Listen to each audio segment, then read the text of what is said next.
नमस्कार, BDV news के इस बुलेटिन में आपके साथ मैं हूं स्वाति। शहर से जुड़ी खबरों को देखेंगे विस्तार से, लेकिन सबसे पहले एक नजर डालते हैं हेडलाइंस पर। मुफ्ती सलमान अजहरी को रिहा करने मुस्लिम समुदाय की महिलाओं ने निकाली रैली। गुजरात के एक जलसे में हेड स्पीच देने के मामले में जेल में हैं सलमान अजहरी।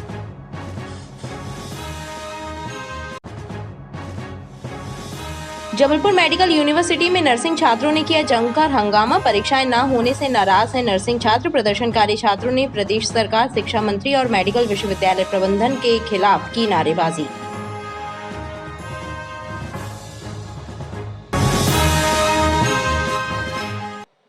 प्रधानमंत्री नरेंद्र मोदी के द्वारा 12 मार्च को one station one product PM Jan Aushadhi केंद्र और 10 वंदे भारत ट्रेनों समेत अन्य विकास कार्यों का शिलान्यास एवं लोकार्पण करेंगे। इसमें जबलपुर मंडल के 7 स्टेशन भी शामिल हैं, जिसमें वन स्टेशन वन प्रोडक्ट के साथ ही जन औषधि केंद्रों का लोकार्पण होगा। जबलपुर रेल मंडल के 7 स्टेशन वन प्रोडक्ट एवं जन औषधि केंद्र का शुभारंभ किया जा रहा है। 12 मार्च को देश के प्रधानमंत्री नरेंद्र मोदी के द्वारा इसका वर्चुअली शुभारंभ किया जाएगा। डीआरएम विवेकशील ने बताया कि स्थानीय कारीगरों, बुनकरों, शिल्पकारों, किसानों एवं समाज के अन्य कमजोर वर्गों को लाभ दिलाने के लिए 15 स्टेशनों पर विभिन्न स्थानीय उत्पादों का प्रदर्शन एवं बिक्री आरंभ की गई है, जिसका रेल यात्रियों द्वारा लाभ लिया जा रहा है। 7 स्थानों पर one station one product, rail coach restaurant एवं प्रधानमंत्री जन औषधि केंद्र, जो कि अन्य रेलों के अन्य मंडलों में भी बहुत स्थानों पर खोले जा चुके हैं, उन सब का लोकार्पण एवं जो नए कार्य हैं उनका शिलान्यास किया जाएगा।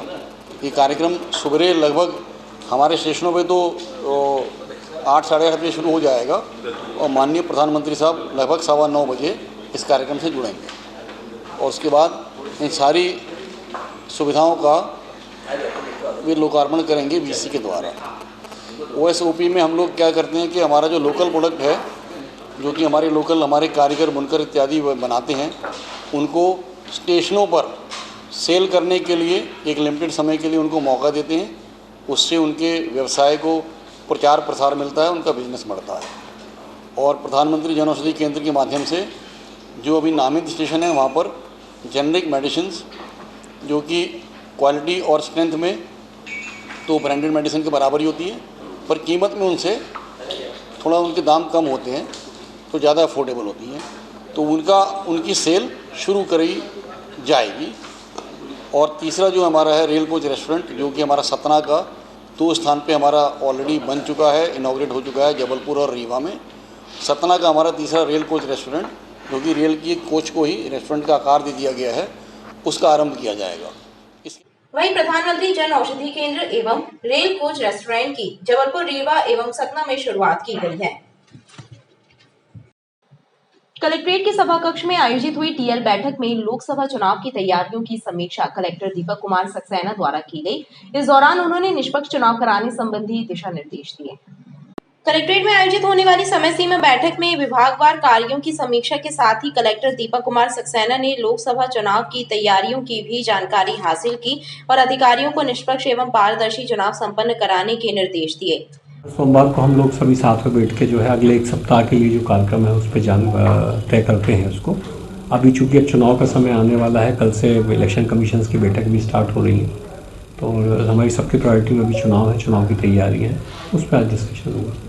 बैठक के दौरान भोपाल में आयोजित मुख्यमंत्री के कार्यक्रम का प्रसारण भी दिखाया गया। हमारी राजनीति पर वोट्स की परेशानी वैसे खत्म हो गई। ये जो हमारे झगड़े होते हैं, डकैती होती है, दूसरी परेशानी होती है।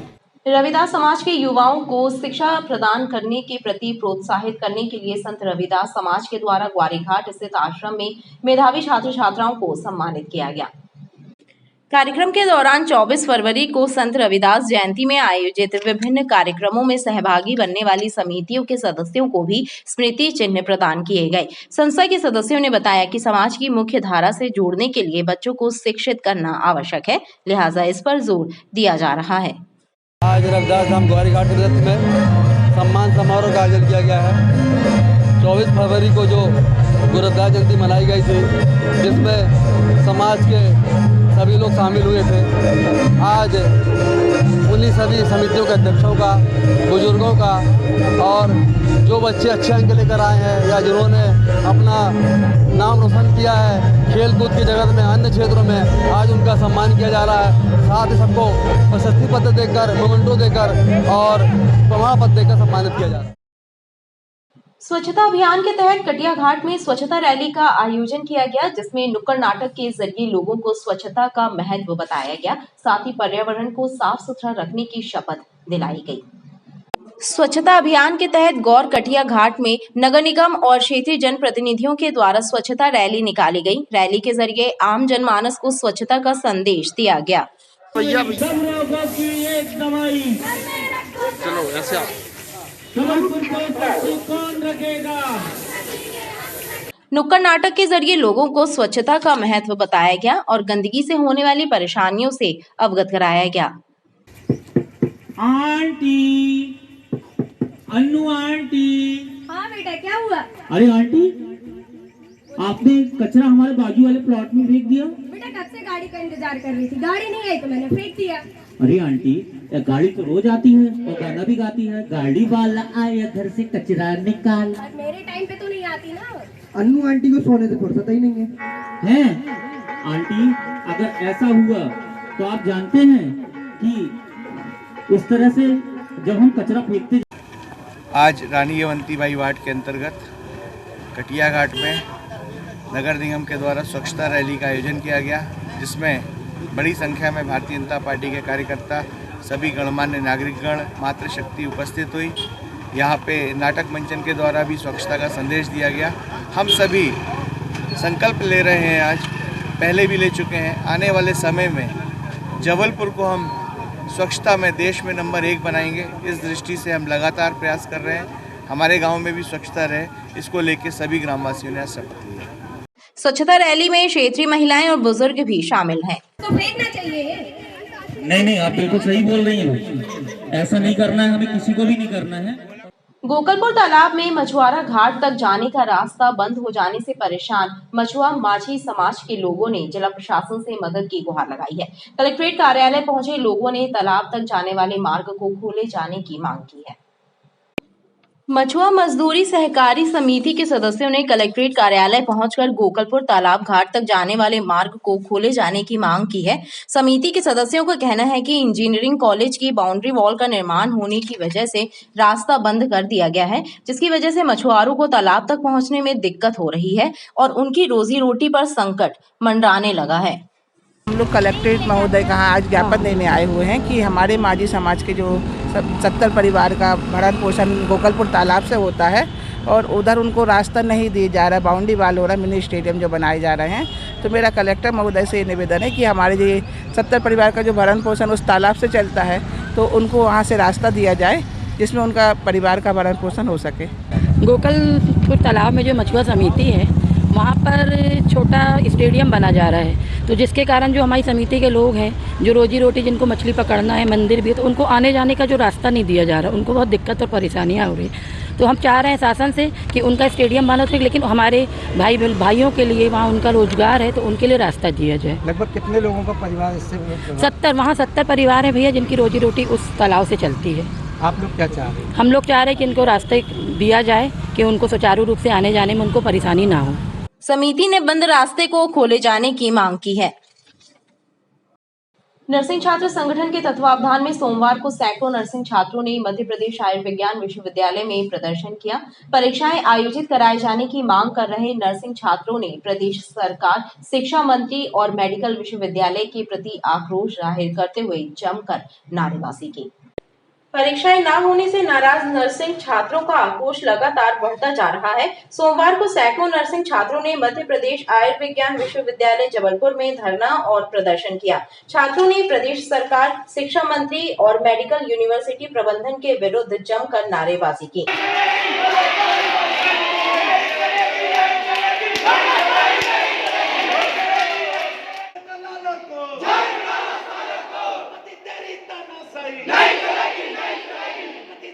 छात्रों का यह हंगामा घंटों तक चलता रहा। नर्सिंग छात्रों ने आरोप लगाया कि पिछले 3 सालों से नर्सिंग छात्रों की परीक्षाएं नहीं हुई है।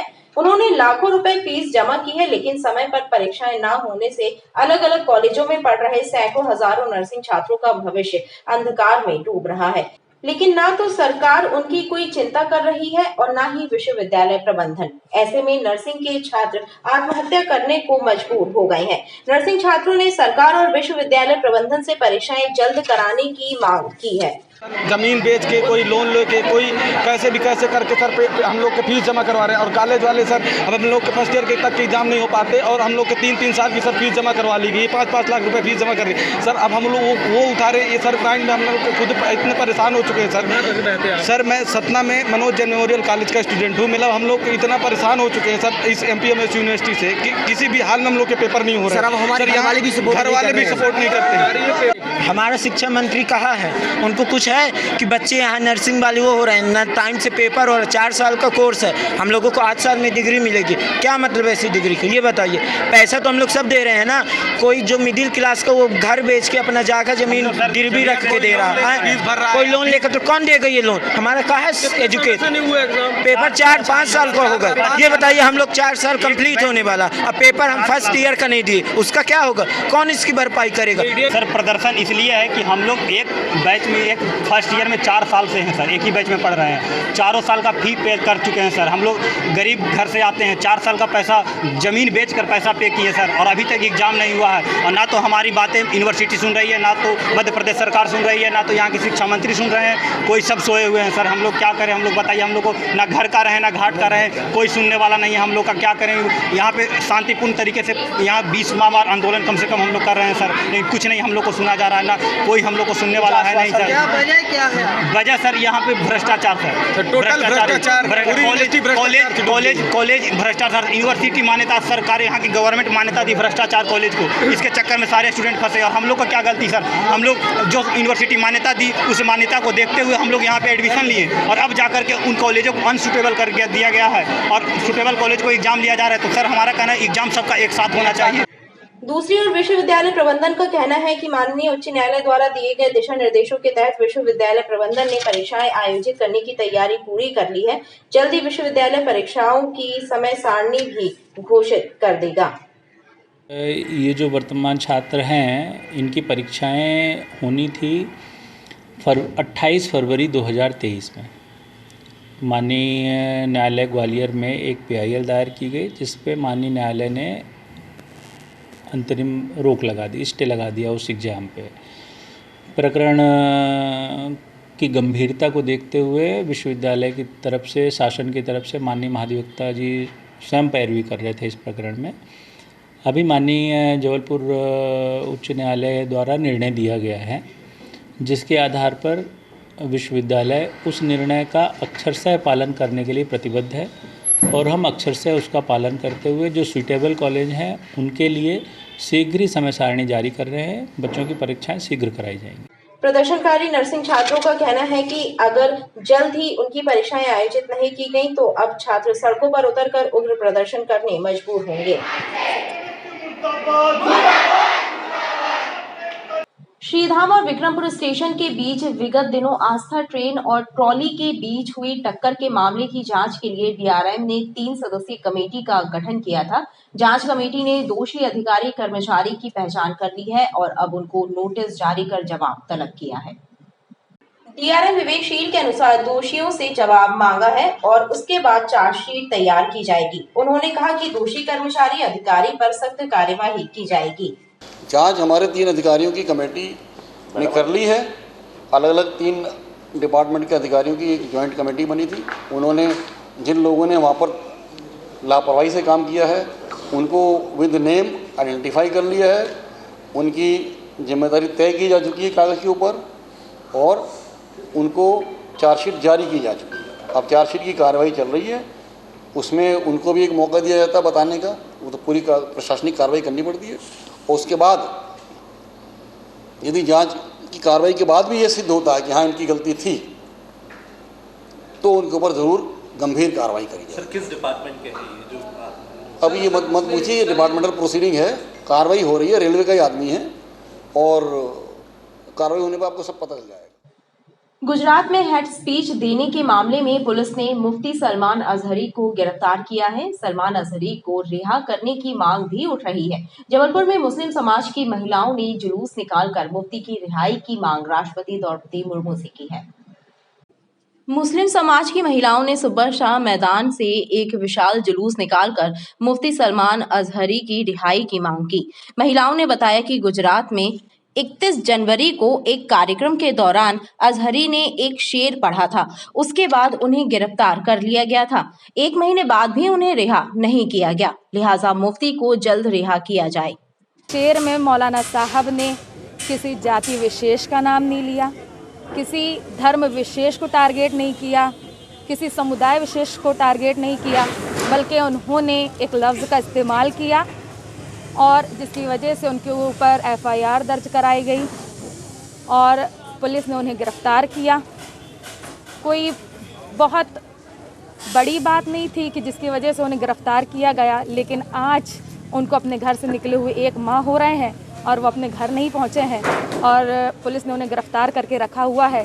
तो हमारी तमाम मुस्लिम महिलाओं की ये मांग है, जबलपुर की तमाम मुस्लिम महिलाओं की ये मांग है कि हमारे धर्मगुरु, हमारे मुफ्ती मौलाना सलमान अजहरी साहब को जल्द से जल्द बाइज़्ज़त बरी कर दिया जाए, बाइज़्ज़त रिहा कर दिया जाए। फ़कत हमारी एक ही मांग है कि जल्द अज जल्द हज़रत मौलाना मुफ्ती सलमान अजहरी साहब को रिहा किया जाए।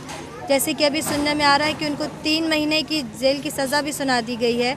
हम सब की यही मांग है कि उन्हें जल्द अज जल्द ज़मानत दी जाए, क्योंकि ऐसा कोई भी जुमला या फिर कोई भी बात उन्होंने नहीं की है जो किसी ख़ास धर्म के लिए फिर ख़ास समुदाय के लिए हो। वो एक शेर जो होता है नॉर्मल, वही उन्होंने अपने जलसे में बोला। ऐसी कोई भी बात वहाँ हुई ही नहीं जिसकी वजह से उन्हें गिरफ़्तार किया जाए। लिहाजा हम तमामीन की यही मांग है कि उन्हें जल्द अज जल्द रिहा किया जाए। बहरहाल पुलिस ने जिन मुफ्ती साहब को नफरत फैलाने के आरोप में गिरफ्तार किया है, मुस्लिम समाज उन्हें बेगुनाह बता रहा है। देखना बाकी है कि सरकार इस मामले में क्या कदम उठाती है। जबलपुर का मौसम विभाग कार्यालय पूरी तरह से हाईटेक नहीं हो पाया है। दरअसल यहां पर तकरीबन 2 करोड़ की लागत से मौसम का हाल बताने वाली अत्याधुनिक मशीनें लगनी थी, लेकिन ये सौगात जबलपुर को नहीं मिली बल्कि रायपुर को दे दी गई और शहर को radio sound radio wave system से ही संतोष करना पड़ा, जिसकी क्षमता लगभग 50 से 60 किलोमीटर तक की है। जबलपुर का मौसम विभाग कार्यालय पूरी तरह से हाईटेक नहीं हो पाया है। दरअसल कुछ वर्ष पूर्व यहाँ के मौसम विज्ञान केंद्र को भी अत्याधुनिक मशीनों से सुसज्जित किए जाने की सौगात मिलने का प्रस्ताव तैयार हुआ था और लगभग 2 करोड़ की लागत से कलर डॉपलर रडार सहित अन्य मशीनें लगाई जानी थी, जिसके जरिए लगभग 250 किलोमीटर तक के मौसम की जानकारी मिल सकती थी। लेकिन बाद में ये सौगात रायपुर को दे दी गई। जबलपुर में radio sound and radio wave system लगाया गया है, जिसकी क्षमता 50 से 60 किलोमीटर तक की है। खास बात यह है कि इससे अधिक दूरी के मौसम की जानकारी लेने के लिए भोपाल पर निर्भर रहना पड़ता है। खबरें लगातार जारी हैं, आप देखते रहिए BTV न्यूज़।